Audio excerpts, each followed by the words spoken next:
Si hay algo bien triste de nuestro país es lo mucho que ha decaído su cocina o su toque culinario hoy en día, a tal punto de dificultarse plantar en una mesa todo ese ajiaco de sabores que nos caracteriza. Desde rico arroz moro con yuca y cerdo, que se volvió toda una tradición si de fechas de fin de año estamos hablando, hasta las recetas de postres de la excelentísima Nixa Villepol. Hoy en este canal estaremos documentando cómo fluye en Cuba el tema de la cocina cubana y la comida en lo que queda de 2024. Así que acompáñenme.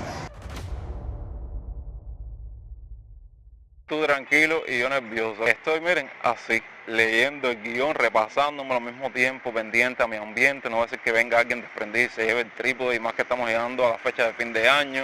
Cualquiera que me ve dice, este tipo es nervioso, que volar. Buscar, comprar, dosificar y cocinar es un arte malabárico del cual nadie escapa aquí en Cuba. Fíjense que el humor criollo lo refleja continuamente y cito, en Cuba solo existen 3 problemas: desayuno, almuerzo y comida. Si hablamos solo de la comida, quitando de un lado el proceso de la cocina, es importante mencionar lo difícil que puede llegar a ser y lo que puede costar conseguir un producto. Por ponerles un simple ejemplo, el plato principal habitual del cubano, que es el pollo, y aquí voy a estar poniendo el precio actual de lo que cuesta un paquete. Según encuestas e investigaciones, a 7 de cada 10 cubanos les falta la comida a la mesa.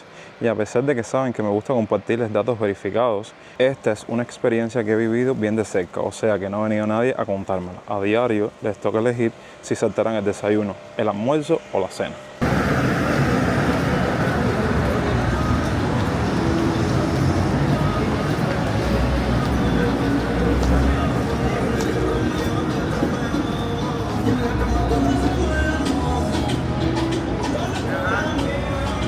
Con toda esta situación a cuestas, ¿cómo no va a decaer lo rico de nuestra cultura culinaria? Por si fuera poco, por problemas de producción en varios ámbitos de la alimentación, surge la necesidad de destacar la calidad de muchos de estos con los que cuenta el cubano en la actualidad. Es por eso que en este minuto ustedes y yo vamos a caminar un poco la ciudad para hacer una pequeña compra, y al regreso en casa vamos a estar comparando calidad, precio y unos cuantos apuntes que tengo para compartir con ustedes.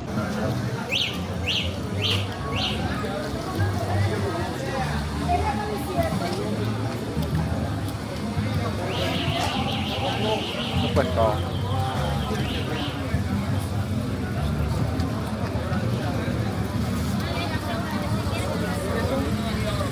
Mira.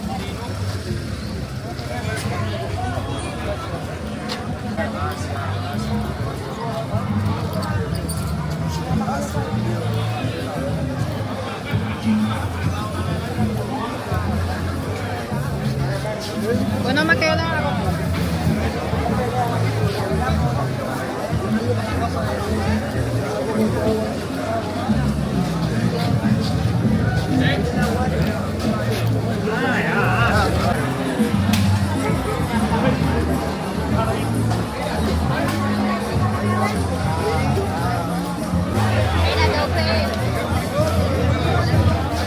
Tampoco. Hay perrito.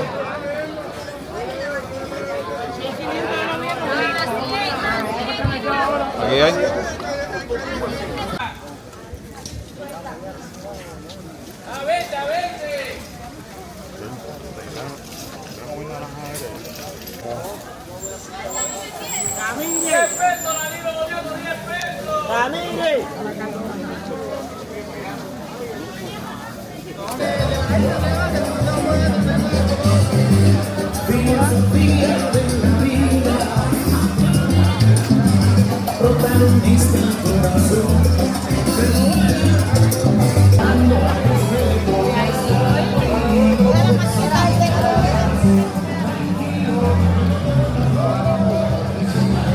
En esta parte del video van a tener de fondo la genial melodía de la entrada del agua, porque sí, precisamente en este momento está entrando el agua en mi casa. Algo increíble. Y algo que me gustaría mencionar también, sé que ando un poco despreocupado y descoordinado en los videos, pero eso es culpa de mi barbero. Por eso este video va dedicado especialmente para él, porque nunca llego a estar a tiempo coordinado para crearles contenido. Ok, muy bien, estamos de regreso con unas pequeñas compritas que hicimos para darle credibilidad a todo lo que se está hablando en el día de hoy respecto con la comida, con la cocina cubana y todo lo que hemos mencionado hasta este punto. Una pequeña anécdota que tengo que reírme porque la del agro me miraba con una cara cuando veía que yo compraba un pedacito de fruta bomba, un platanito, una guayaba, como diciendo, ¿para quién es la obra? Algo que quería mencionar relacionado con este tema es un comentario de barrio, un comentario o una frase más bien, o una expresión que se ha desarrollado por toda la sociedad cubana respecto a los productos alimenticios, y es el tema de los productos inyectados. Compré cierto y determinado producto, principalmente frutas, viandas y hortalizas, y están inyectadas porque verdaderamente no tienen el tamaño ideal, no están maduras del todo, entre otras exposiciones. Para darle un poco de fuerza a esta idea, para que entiendan realmente lo que les quiero transmitir, miren, entre las compras, unos platanitos de fruta, estos son más pequeños y es lo que se les llama manzanita, tenía un precio de 250 pesos cubanos. Precios que, si caminas toda la ciudad, van a ser muy variables. Lo mismo te lo encuentras en 150, en 200, y algo que ya no se hace en la actualidad es venderte los plátanos sueltos. Ahora te tienen que vender el racimo obligado, si no, estás embarcado. Por acá les cuento que tengo un pedazo de fruta bomba, y créanme que hay veces trato de memorizar los precios de las libras y demás para mencionárselo en el video, pero en este caso sí se los debo.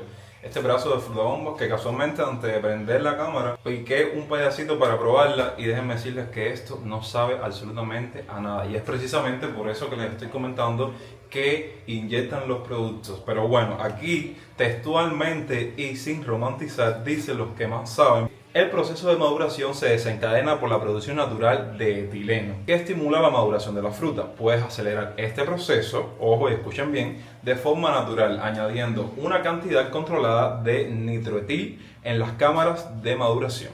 O sea que básicamente, para que entiendan, el producto como tal no lo dejaron madurar naturalmente, y así mismo te lo quieren meter por la cabeza. El plátano burro, miren la calidad de esta mano.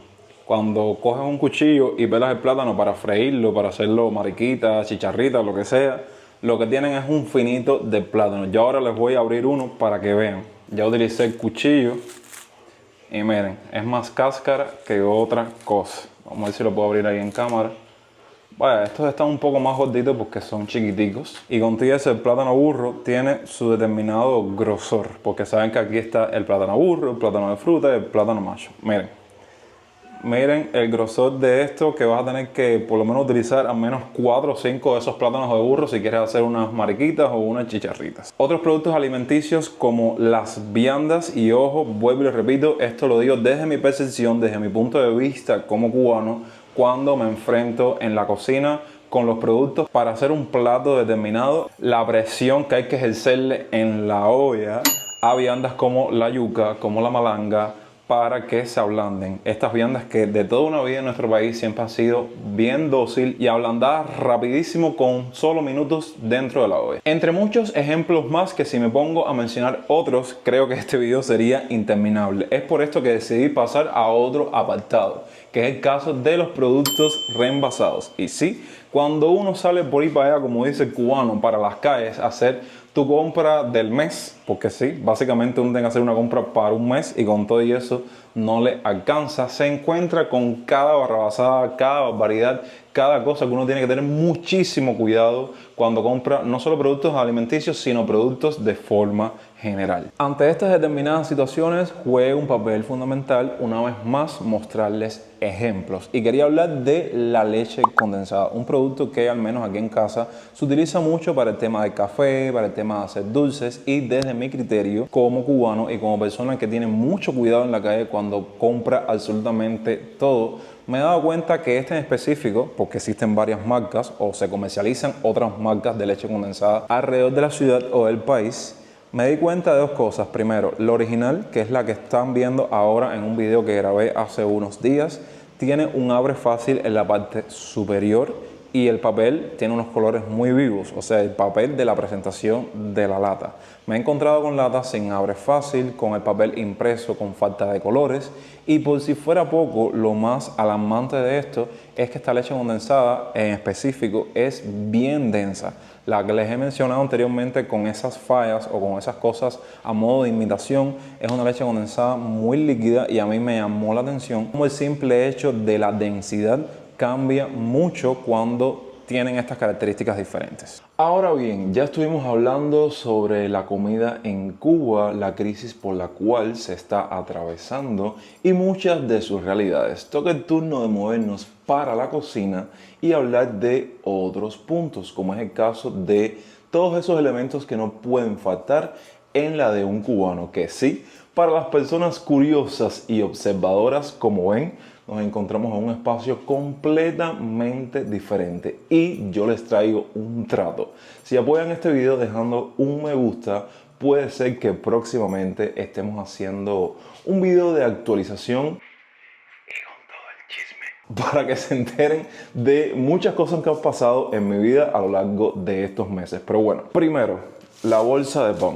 El cubano no le puede faltar el pan. Hace lo imposible y hace y deshace por tal de tener un pan en su casa, ya sea para desayunar, para almorzar o para comer. Que de hecho, bien cara que están las bolsas de pan, porque ya sales para la calle y te las puedes encontrar de 200 pesos cubanos en adelante. Así que imagínense la odisea que puede llegar a ser comerse un pan en Cuba.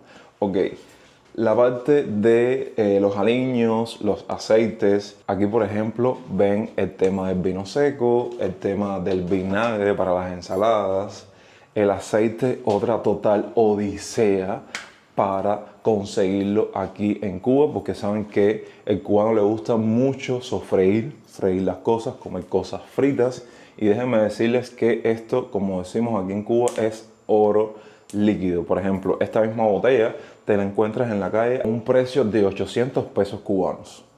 No todos tienen la posibilidad de tener ese dinero para adquirir una botella de aceite.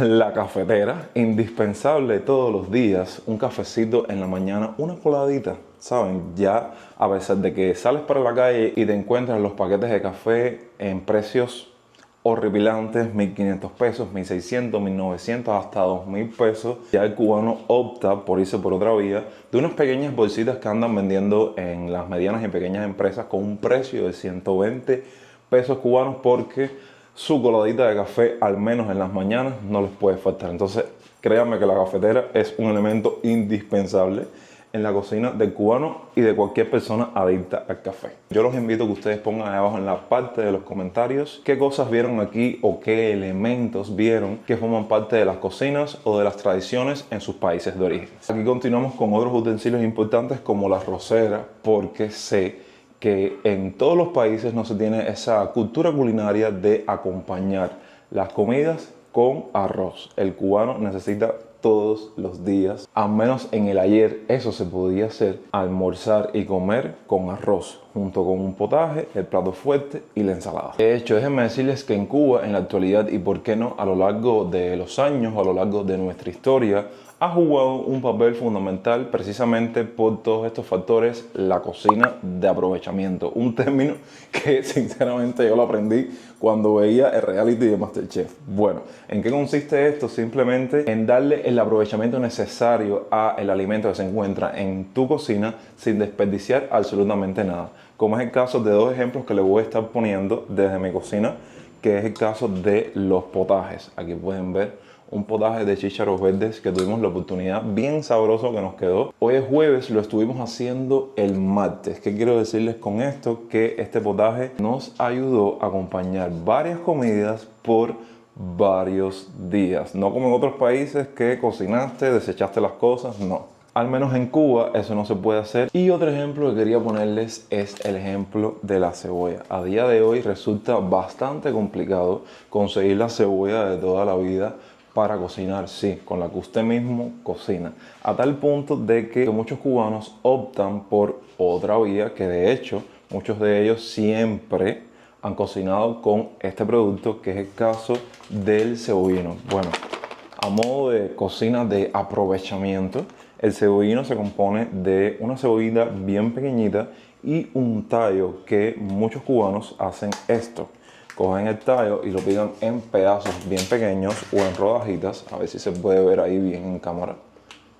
Y déjenme decirles que eso condimenta súper, pero súper bien las comidas. Por si fuera poco, con todos los elementos que le he mencionado hasta este minuto, no saben hasta qué punto puede llegar a repercutir todo esto respecto al cubano. Evidentemente, al consumir un producto que le meten invento, que lo reembasan, que el sabor no es el mismo, y de esta manera yo quería comentarles o hablarles un poco a modo de story time, una pequeña frase que se dice mucho por ahí por las calles, en los comentarios de barrios, y es que el cubano ha perdido el paladar, que debido a todas estas marañas, como nos gusta decir a nosotros, llega un punto en el cual muchos no saben distinguir cuando un plato es bueno o un plato es malo. Mi pequeño story time es para reafirmar esto y por si todavía no entendieron lo que quiero transmitir, entiendan. Resulta que hace ya cuestión de unos cuantos meses atrás estuvimos un grupo de amigos y decidimos ir a una heladería de renombre, que saben, yo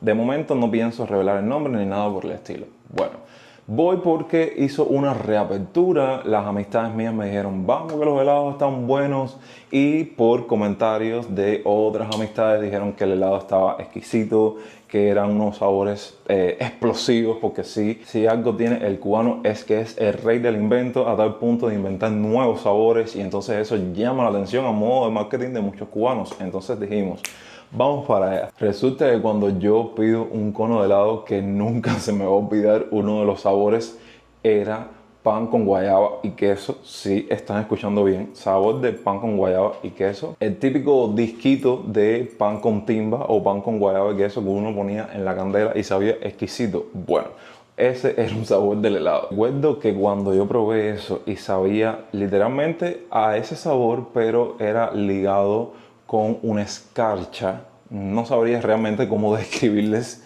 el sabor que producía cuando tú tomabas un poco de ese helado, a tal punto de que yo miraba a mis amistades y yo les decía, en serio, este es el helado que tú me estás vendiendo, que está bueno, que está exquisito, que son sabores inolvidables. Bueno, la misma persona tuvo que reconocerlo y decirme, sí, tienes razón, los helados están malos, los helados no tienen calidad.